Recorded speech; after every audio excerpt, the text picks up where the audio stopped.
Bonsoir à tous, bonsoir à toutes, bienvenue dans CSP Time numéro 28 que nous enregistrons cette semaine dans les nouveaux locaux du Populaire du Centre, dans notre nouveau studio. Et bien pour l'occasion, notre invitée cette semaine, c'est Lucienne Berthieu-Poirot, ancienne membre de l'équipe de France de basket et ancienne joueuse, illustre joueuse des clubs régionaux comme Limoges, Fétia. On en parlera bien sûr tout à l'heure dans cette émission de sa carrière. En attendant, dans ce deuxième carton, nous allons évoquer la Leaders Cup qui démarre vendredi à Disneyland Paris. Et le Limoges CSP débutera cette compétition par un match face à Nanterre, un match compliqué. Nous allons donc détailler un petit peu le programme de cette rencontre. Alors avant d'évoquer ce match plus particulièrement, on rappelle, messieurs, dames, le palmarès du Limoges CSP en Leaders Cup, pas vraiment brillant, 3 participations pour autant d'éliminations dès les quarts de finale. Jean-Christophe, pourtant c'est une compète assez intéressante. Oui, mais voilà, Limoges n'a jamais passé le cap, ils n'ont jamais été non plus écrasés, mais bon, voilà, ils n'arrivent pas à passer le cap de cette Leaders Cup. Tu l'as dit Franck, hein, 3 participations, 3 éliminations quart de finale.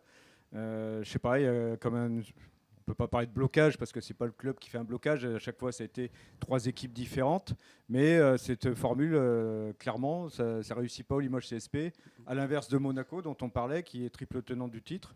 Et puis, voilà, donc il faut espérer que cette fois, parce que bon, quelque part, il y a quand même un trophée à aller chercher. C'est jamais anodin. Et là aussi, de la même manière, quand on parlait de la Coupe de France, c'était 3 matchs à gagner. Ben là, il y a 3 matchs à gagner pour aller chercher un trophée. Certes, il ne rapporte pas forcément automatiquement une Coupe d'Europe, mais ça fait toujours un trophée dans la vitrine. Et Limoges, qui aime bien suspendre des fagnons à Beaublanc, ben, ça serait bien inspiré de pouvoir en accrocher un nouveau, surtout qu'il n'est quand même pas super compliqué en termes de nombre de matchs à aller chercher. Et c'est le seul qui lui manque. En plus. Oui, aujourd'hui au palmarès du club, c'est effectivement le seul trophée qui manque. Est-ce que c'est une compétition un peu particulière ? Ce sera peut-être pour cette année, enfin, on le leur souhaite. Particulière, oui, parce que c'est un peu comme March Madness aux États-Unis, on perd le match, on rentre chez soi.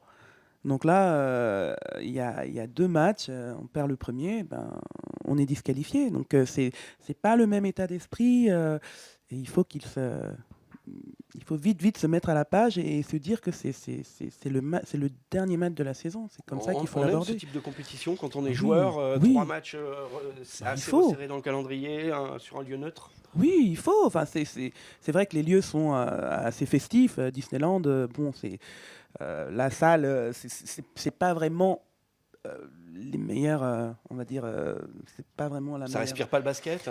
Pas vraiment, ils ont essayé. Enfin, nous, on y est allé l'année dernière et c'est vrai que c'était assez particulier, mais c'est du basket, c'est l'équipe en face. Il faut la battre pour avancer. Donc, tout le monde aime, tout joueur aime cette compétition-là, cette sensation-là. Alors Kevin, Nanterre, pour démarrer la Leaders Cup, Nanterre, un adversaire quand même assez compliqué. Un adversaire Nanterre qui avait battu le Limoges CSP l'an dernier à la Leaders Cup lors du premier match, et donc du coup qui avait arrêté le parcours du Limoges CSP.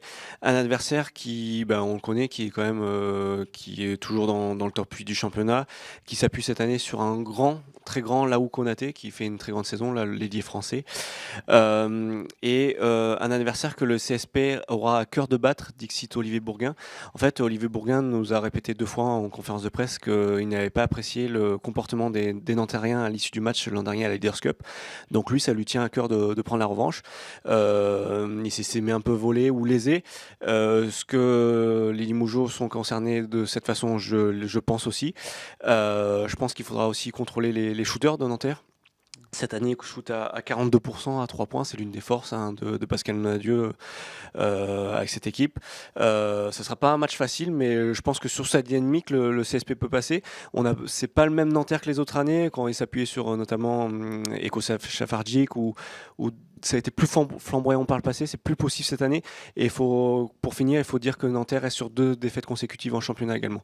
Donc la dynamique n'est pas forcément terrible du côté de Nanterre, mais c'est une équipe dont il faut se méfier. Jean-Christophe, difficile de se jauger par rapport aux précédentes rencontres face à Nanterre, puisque récentes, parce que le CSP, lui, a beaucoup changé. Oui, alors ils avaient gagné le match aller à Beaublanc. C'était Kyle Milling à l'époque qui était entraîneur. Il l'avait gagné assez largement, 80-62, si mes souvenirs sont bons. Donc là, ça avait été une belle et bonne victoire. Il y avait à l'époque London Perrantes qui était là. Et puis, encore une fois, c'était Kyle Milling sur le banc, pardon. Et donc là, on a vu, effectivement, depuis l'arrivée de François Perronnet, que l'équipe a été quand même a changé dans sa dynamique, dans sa façon de jouer, dans son investissement également. Donc, quelque part, on pourrait penser que le Limoges CSP est favori de cette rencontre. Maintenant, une équipe comme Nanterre, c'est, comme on dit souvent, des pétards ambulants. Donc, on ne sait jamais d'où ça va arriver. À 3 points, ça peut tomber de partout, de n'importe qui. C'est une force, mais c'est aussi peut-être une faiblesse. Le jour où ça ne rentre pas. Et c'est le souvenir aussi du match aller. Ils étaient partis très fort, Nanterre à Beaublanc. Ils menaient de plus de 10 points au bout du premier quart-temps. Tout rentrait. Et puis, Limoges avait inversé la tendance.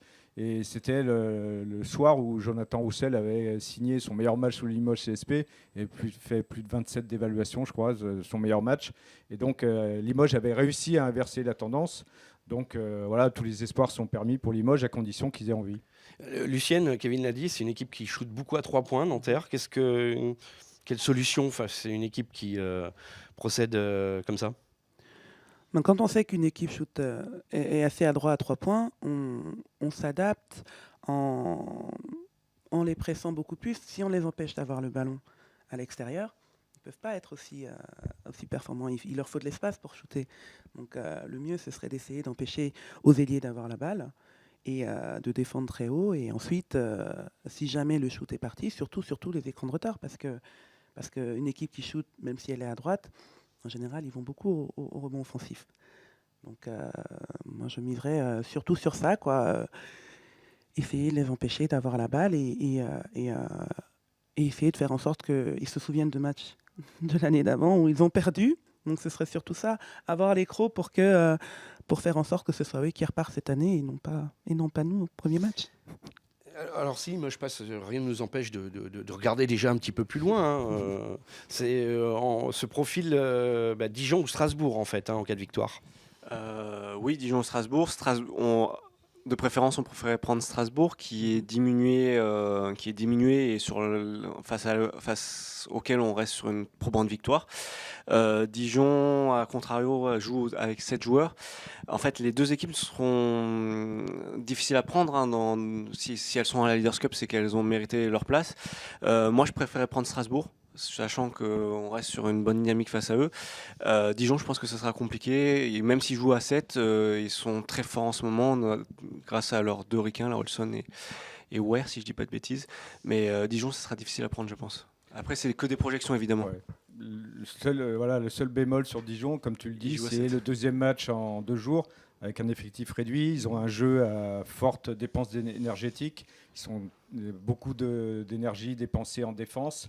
Donc, arriver 24 heures après un premier match... À la fois, Limoges a montré qu'il n'aimait pas trop enchaîner les matchs. Voilà, exactement. Mais Limoges a sans doute plus de bancs. Donc, un peu plus compter sur un effectif plus large. Donc, mais c'est le seul bémol qu'on peut mettre à Dijon et en général, même 24 heures après, peut-être qu'on peut ressentir vraiment la fatigue en finale, mais 24 heures après, on est encore sur une dynamique, je pense, Lucienne. Ah oui, on sort sur la vague. Quand on gagne, de toute façon, la fatigue physique, en général, on l'oublie, elle se ressent au 3e quart-temps, 4e quart-temps, mais on a toujours cette envie. Donc, et puis pourquoi pas donc une finale contre Pau, même on peut rêver. Pau fait partie je pense qu'il y a, je ne sais pas s'il y a des paris organisés sur la Leaders Cup, mais franchement il y aurait de l'argent à parier. Il y aurait de l'argent à parier au-delà de ce que c'est une belle finale, sur la dynamique des 2 clubs. Le CSP, comme l'a dit Jean-Christophe, a du banc et hormis on s'avait vu à Monaco, est sur une bonne dynamique. Ils ont récupéré une liste, ils ont récupéré une Doumbouya, ils sont au complet, ils sont à 10 avec 10 forts joueurs. Pau a a gagné à Chalon sur un shoot primé, un beau shoot de McConnell. Ils sont également sur une belle dynamique, ils sont deuxième du championnat, rappelons-le, sauf erreur de ma part. Donc on peut tout droit se diriger vers cette finale. Par contre, de l'autre côté, il faudra éliminer l'Asvel. Il faudra éliminer l'Asvel de l'autre côté. Mais on peut se diriger vers une finale de la sorte. Merci messieurs, dames. C'est terminé donc pour ce deuxième quart-temps du CSP Time numéro 28. Rendez-vous sur le site internet du Populaire, lepopulaire.fr. Et n'hésitez pas à laisser vos commentaires sur la page Facebook Le Populaire. Rendez-vous donc pour le troisième quart-temps. Et puis merci à vous d'avoir été avec nous et de nous avoir accompagnés.